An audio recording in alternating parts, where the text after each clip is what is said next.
दुनिया के अंदर एक से एक इंसान जन्मे और जन्म लेने के बाद चले गए। सभी के मन में एक सवाल आता रहा कि ये जो दुनिया है, इसमें आने वाले लोग किस तरीके से आते हैं और जाने वाले लोग किस तरीके से जाते हैं और कहाँ जाते हैं। ब्रह्मांड की दुनिया कैसी होगी, पृथ्वी के नीचे कौन रहता होगा, इस तरीके के ना जाने कितने सवाल हमारे आपके मन में उठते रहते हैं। लेकिन ये सवाल ही रह जाते हैं, शायद कभी जवाब नहीं मिलता है। लेकिन जवाब ढूंढने की तलाश में 3 लोगों ने बहुत ही गलत कदम उठाया। जवाब सिर्फ इतना था कि मरने के बाद इंसान आखिर कहाँ जाता है, चांद पर एलियन है या नहीं। शायद इन सारे सवालों के जवाब मरने के बाद ही मिल सकते हैं। और कुछ इसी चाहत में इन लोगों ने बहुत ही घातक कदम उठाया और गलत कदम उठाने के चलते इन लोगों की जान चली गई। आज की जो मैं कहानी सुनाने जा रहा हूँ, एक लड़की होती है केरल के तिरुवनंतपुरम की, जिसका नाम होता है आर्या बिनायल। आर्या बिनायल की उम्र होती है 32 वर्ष।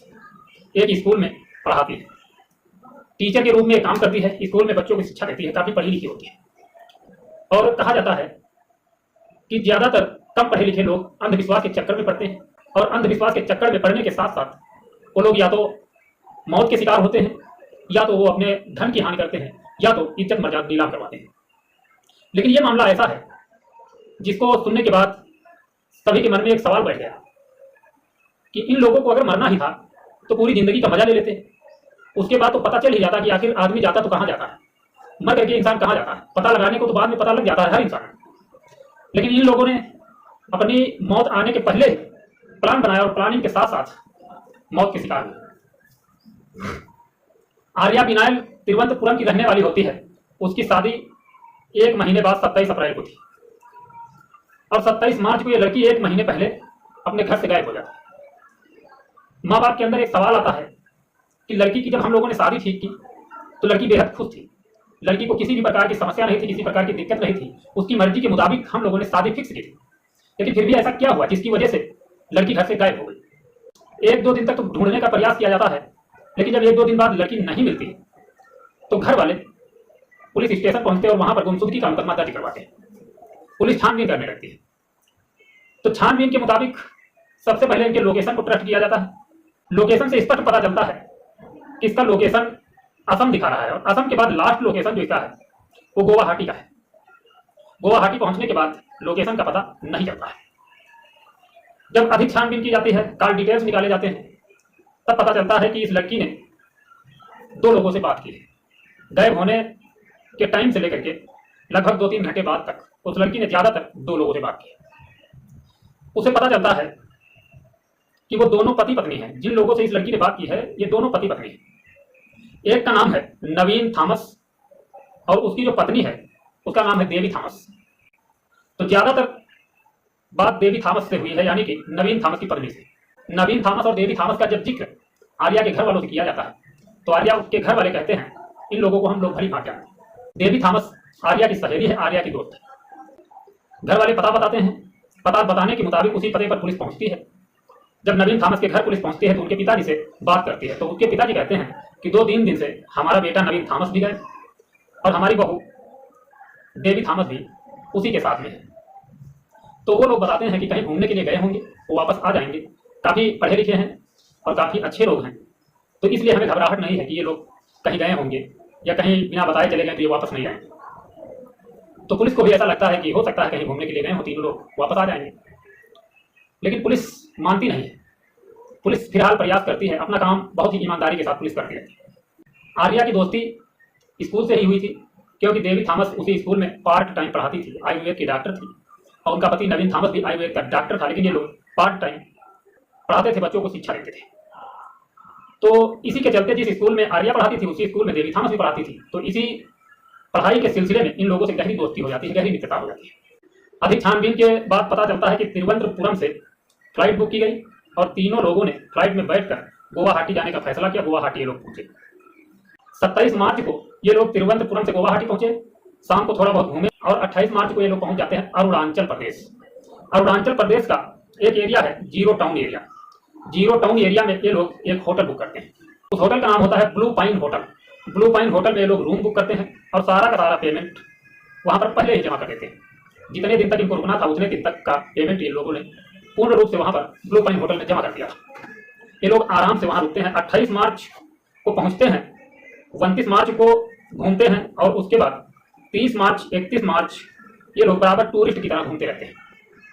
लेकिन 1 अप्रैल से ये लोग जब से होटल के अंदर प्रवेश कर जाते हैं, बाहर निकलते हैं, होटल में खाने की व्यवस्था होती है, तो खाने के लिए जब बेल बजाया जाता है इनके रूम का, तो अंदर से कोई रिस्पॉन्स नहीं आता है।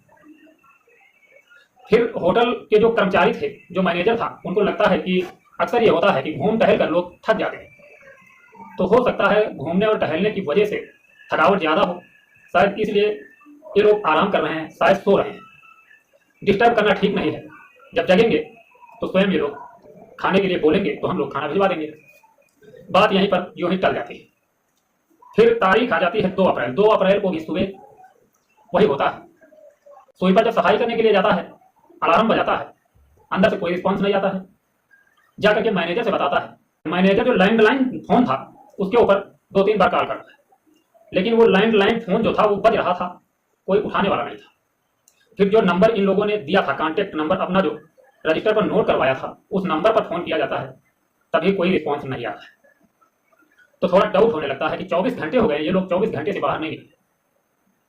तो मैनेजर को लगता है कि शायद कोई समस्या है, शायद कुछ दिक्कत है। तो वो सोचता है कि क्यों ना हम जाकर के देखें। वहां पर जब पहुंचता है, देखता है, आवाज देता है, दरवाजे को खटखटाता है, अलार्म को बजाता है, लेकिन कोई रिस्पॉन्स नहीं आता है।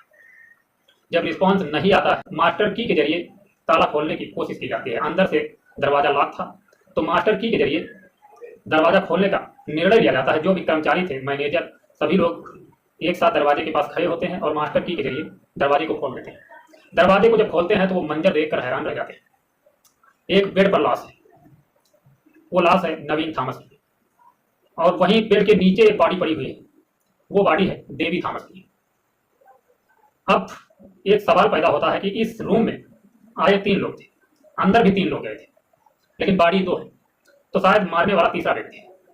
लेकिन तभी एक व्यक्ति की नजर पड़ती है वॉशरूम के दरवाजे की तरफ। ब्लड से सने हुए पैर के निशान देखे जाते हैं, और वॉशरूम का जो दरवाजा था उसके ऊपर ब्लड के निशान थे, और जो दीवार थी उसके ऊपर ब्लड के धब्बे थे। तभी वॉशरूम का दरवाजा खोला जाता है, वॉशरूम के अंदर देखा जाता है तो एक और बॉडी पड़ी है।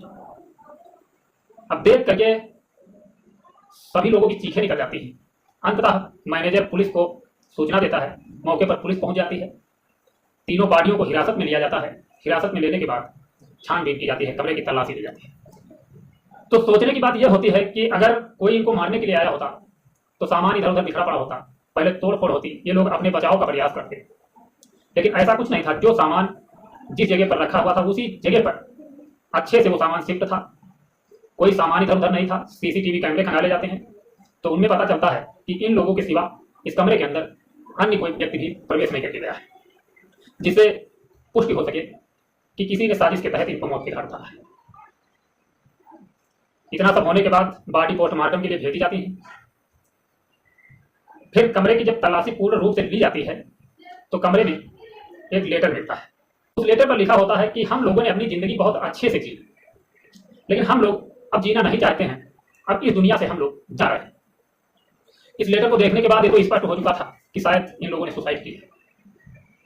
उस लेटर के नीचे लास्ट में एक नंबर लिखा हुआ था, वो नंबर नवीन थॉमस के ससुर जी का था। डेवी थॉमस के जो पिता थे वो रेनुल फोटोग्राफर थे, उनका नंबर नीचे लिखा हुआ था। उनके पास कॉल की जाती है, तो पुलिस पूछती है कि नवीन थॉमस आपका बेटा है? तो कहता है कि नहीं, वो हमारा बेटा नहीं है, हमारा दामाद है। हमारी बेटी का नाम डेवी थॉमस है, वो उसका पति है। तो कहता है कि क्या कोई दिक्कत है? तो पुलिस कहती है कि हाँ, उनकी बॉडी एक होटल में मिली है, इन लोगों ने सुसाइड कर लिया है। तो उसको भरोसा नहीं होता, विश्वास नहीं होता है कि इतने पढ़े लिखे पति पत्नी के जीवन में किसी प्रकार की दिक्कत नहीं थी, पैसे से परिपूर्ण थे, पैसे की कोई कमी नहीं थी, शिक्षित थे, पढ़े लिखे थे, ऐसा कदम नहीं उठा सकते। वो इस तरीके की बात कहता है। तो पुलिस कहती है कुछ ऐसा ही हुआ है। तो पुलिस उन लोगों को बुलाती है, कहती है कि आप लोग यहाँ पर चले आइए, जीरो टाउन एरिया। तो जीरो टाउन एरिया के लिए वो लोग रवाना होते हैं, पहुँचते हैं। फिर पुलिस सोचती है कि इनके इंटरनेट की ज़िंदगी को देखते हैं कि इनके इंटरनेट की ज़िंदगी कैसी थी, ये लोग मौत से पहले क्या सर्च कर रहे थे, क्या देख रहे थे। क्योंकि अक्सर ये होता है, इंटरनेट का ज़माना है, अक्सर ये होता है कि आदमी अगर सुसाइड करता है तो उसके पहले भी इंटरनेट पर तलाशने की कोशिश करता है कि सुसाइड किस तरीके से करें, क्या करें। आजकल एक आम चीज़ हो चुकी है। कई केसेज ऐसे देखे गए जिनमें मर्डर करने का भी तरीका सेम उसी तरीके का होता है, जो इंटरनेट में दिखाया जाता है। तो उसी के आधार पर पुलिस सोचती है कि क्यों ना प्रयास किया जाए। जब इनकी इंटरनेट की दुनिया को देखा जाता है तो पुलिस भी दंग रह जाती है। ये तीनों के तीनों लोग सिर्फ यही सर्च कर रहे थे तकरीबन 15 से 20 दिन पहले से कि इंसान मरता है तो जाता कहाँ है, और इंसान इस दुनिया में आता कहाँ से है और किस तरीके से आता है, चांद पर एलियन है या नहीं, पृथ्वी की जिंदगी से क्या आसमान की जिंदगी ज्यादा बेहतर है। तो शायद पुलिस को यही डाउट होता है कि ये लोग जानने की कोशिश कर रहे थे कि इस दुनिया के सिवा अलग की दुनिया कैसी है, पृथ्वी के नीचे कौन रहता है। इन सब चीजों की तलाश में ही इन लोगों की जान चली गई। खैर होना क्या था, बॉडी पोस्टमार्टम के ले जाती हैं और इन लोगों ने जो आत्महत्या करने का तरीका चुना था वो तरीका सिर्फ यही था कि कलाई की नस को काटना। इन लोगों ने ना तो फांसी लगाई और ना ही किसी प्रकार की टैबलेट खाई, ना तो किसी प्रकार का इन लोगों ने जहर यूज किया, ना तो किसी प्रकार का पॉइजन था, ना कुछ। इन लोगों ने सिर्फ अपने मरने का तरीका यही खोजा, अपने हाथ की नस को काट कर अपनी जिंदगी को इन लोगों ने हमेशा के लिए अलविदा कह दिया।